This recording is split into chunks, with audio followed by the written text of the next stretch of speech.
আমাদের দেশে গরিবের দোহাই দিয়ে সব কিছু সম্ভব। এই যে দেখেন একজন উল্টা পথে আসতেছে, এই যে আরেকজন, ওই যে আরও কয়েকজন। আচ্ছা, কেন বললাম এই কথা যে গরিবের দোহাই দিয়ে সব কিছু সম্ভব?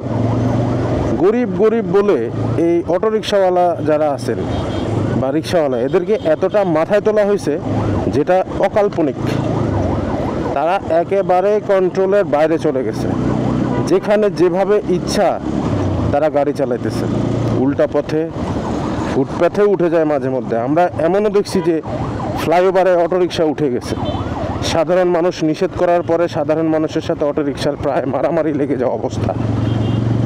এই জন্যই বললাম যে গরিবের দোহাই দিয়ে আমাদের দেশে অনেক কিছুই করা যায়। একদল মানুষ আছে যারা গরিবদেরকে একেবারেই দেখতে পারে না, আরেক দল মানুষ আছে যারা গরিবদেরকে শুধু গরিব বলে তাদের 7 খুন মাফ করে দেয়। কিন্তু এটা কি আদৌ হওয়া উচিত? দেখেন, গরিব হওয়া কোনো অপরাধ না, এটা আমি 100% স্বীকার করি যে গরিব হওয়া কোনো অপরাধ না। কিন্তু মূর্খ হওয়া অনেক বড় অপরাধ। গরিবের সাথে মূর্খতার কোনো সম্পর্ক নাই। একজন গরিব, সে সামাজিকভাবে শিক্ষিত হতে পারে, তাকেও আইন মানতে হবে, আইন তার জন্য সমান। কিন্তু গরিব তার উপরে যদি আবার মূর্খ হয়, তাহলে সেই লোকটা খুব ভয়ঙ্কর হয় সমাজের জন্য। ঠিক তেমনই হলো মানে অটোরিকশাওয়ালা যে ভাইরা আছে তারা, আমি জানি যে তারা অটোরিকশা বা রিক্সা চালায় হচ্ছে যে তাদের উপার্জনের জন্যই তো চালায়। আসলে সবাই তো উপার্জনের জন্যই কাজ করে, কিন্তু আরেকজনের সমস্যার সৃষ্টি করে উপার্জন করাটা কতটা যৌক্তিক? তারা প্রতিনিয়তই মানুষের সমস্যার সৃষ্টি করছে, সমস্যার কারণ হচ্ছে। এই যে যেমন বাসওয়ালাগুলোদেরও একই অবস্থা। দেখেন, সামনে কিছু নাই, অথচ স্লো, পিছনে কয়েকশো গাড়িকে সে থামায় দিছে। তো এই যে গরিব শ্রেণী, ঠিক আছে, তাদের উপর যে সিম্প্যাথি কাজ করে প্রশাসনের বা আমাদের, এতে করে আমাদের অনেক ক্ষতি হচ্ছে।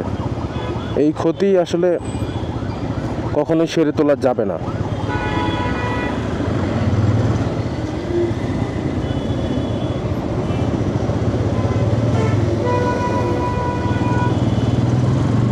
অটোরিকশার তাণ্ডব আসলে এই শহরকে যে কতটা ধীরগতি করে দিছে, এটা আমি মানে বলে বুঝাতে পারবো না। প্রতিদিন এই রাস্তায় এখন কমই আছে, অন্যান্য রাস্তায় মিরপুরের যে রাস্তাটা আছে ওইটাতে তো মানে অটোরিকশার জন্য নিঃশ্বাস ফেলার জায়গা নাই। আর অটোরিকশা অনেক, দ্যাটস ফাইন, যদি তারা নিয়ম শৃঙ্খলার মধ্যে থেকে চালাইতো তাহলে মনে হয় না কোনো সমস্যা। এই দেখেন একজন, এই যে এত বড় একটা হাইওয়েতে সে উল্টা পথে আসতেছে। আল্লাহ না করুক সোজা পথের কোনো গাড়ি যদি তাকে ধাক্কা মারে, সে কি আর আস্ত থাকবে? অবশ্যই থাকবে না।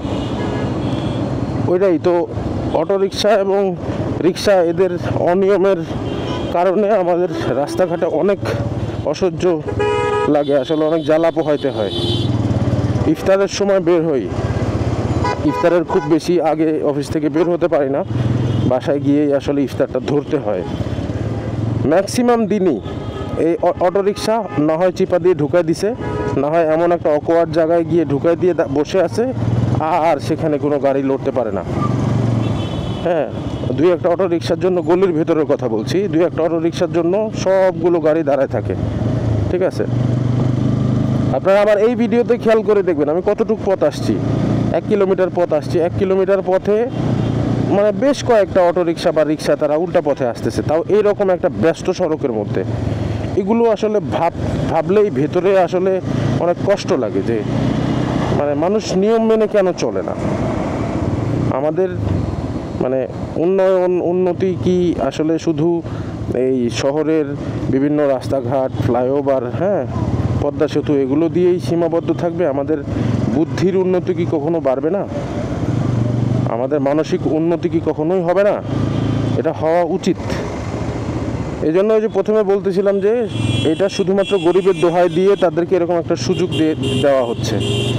আপনি বিশ্বাস করেন, আমার ক্যালকুলেশন অনুযায়ী একজন রিক্সাওয়ালা বা অটোরিকশাওয়ালা, তারা প্রতি মাসে 30 থেকে 40 হাজার টাকা তাদের ইনকাম আছে। 100% আমি এটা পরখ করে বলতে পারি যে তাদের 30 থেকে 40 হাজার টাকা ইনকাম আছে।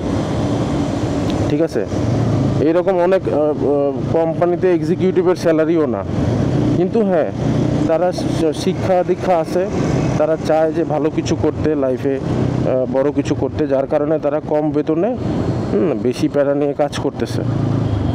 আর রিক্সা বা অন্যান্য কাজগুলো, রিক্সা, সিএনজি, বাস, এদের হচ্ছে শারীরিক পরিশ্রম।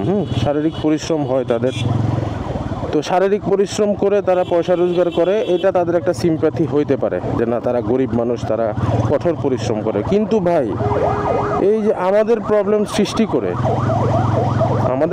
সৃষ্টি করে গরিব হোক বড়লোক হোক যেই হোক, সে কেন প্রবলেম সৃষ্টি করবে, তাই না? এটা তো হইতে দেওয়া যায় না। তো এটা আসলে সরকার কখন এতে নজরদারি দিবে জানি না, কখন এই প্রবলেমটা সলভ হবে। আমাদের শহরে, বিশেষ করে ঢাকা শহরে রাস্তাঘাট যথেষ্ট ভালো বলছি কেন, যথেষ্ট ওয়াইড রাস্তা আছে। রাস্তায় কিছুক্ষণ পর পর নির্দিষ্ট জায়গায় বাস দাঁড়ানোর জায়গা আছে, ঠিক আছে। তারপরে হচ্ছে ফুট ওভার ব্রিজ আছে, ফ্লাইওভার আছে। তো এই যে জিনিসগুলোর নাম বললাম, এগুলো আসলে কেউ প্রপারলি ইউজ করে না। এই যে দেখেন বাসগুলো এমন জায়গায় দাঁড়াইছে যেখানে দাঁড়ানোর কথা না, পিছনেই কিন্তু বাস থামার জায়গা দেখে আসলাম, যেখানে সিটি কর্পোরেশন একটা নির্দিষ্ট জায়গা মার্ক করে দিছে যেখানে বাস দাঁড়াবে। একটা বাস সেখানে দাঁড়ায় না, একটা যাত্রী সেখানে দাঁড়ায় না। যেমন যাত্রী তেমন বাস, বা তেমন যানবাহন। যাত্রী দাঁড়ায় উল্টাপাল্টা জায়গায়, না পারে বেডরুম থেকে বাসকে সিগন্যাল দেয়, আর বাসও সেখান থেকে তাদেরকে ওঠায়। তো উভয়ের কারণেই, ওই যে বারবার বললে আসলে মূর্খতার ব্যাপারটা চলে আসে, উভয়ই হচ্ছে মূর্খ, যার কারণে এই প্রবলেমটা সৃষ্টি হয়। আর একটা বাস যখন মানে নির্দিষ্ট জায়গা ছাড়া দাঁড়াবে, তখন কিন্তু পেছনের গাড়িগুলো স্লো হয়ে যাবে। তো এইভাবেই ট্রাফিক জ্যামের আসলে সৃষ্টি হয়।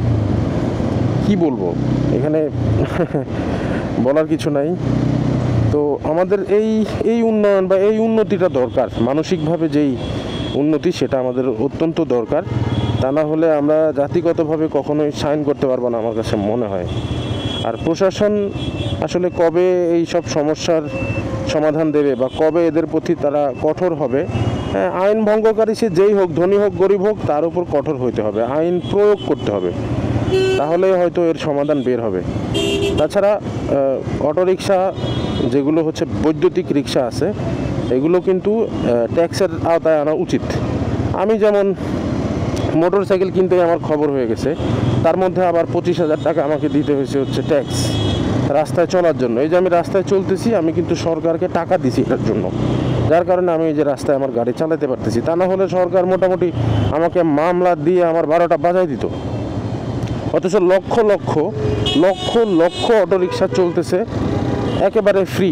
অটোরিকশাও কিন্তু একটা যান্ত্রিক যানবাহন, এটা মোটরের মাধ্যমে চলে, প্রচুর পরিমাণে বিদ্যুৎ তারা খরচ করছে তাদের গাড়ির পিছনে, ঠিক আছে।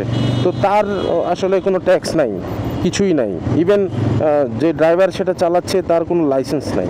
তো সরকার যদি, আমার মনে হয় যে তাদেরকে ট্যাক্সের আওতায় বা লাইসেন্সের আওতায় নিয়ে আসতে পারে, তাহলে সরকারের ফান্ডে আসলে কিছু অর্থ যোগ হবে এবং তারা আসলে একটা নিয়ম শৃঙ্খলার মধ্যে থাকতে পারবে, আমার কাছে মনে হয় আর কি।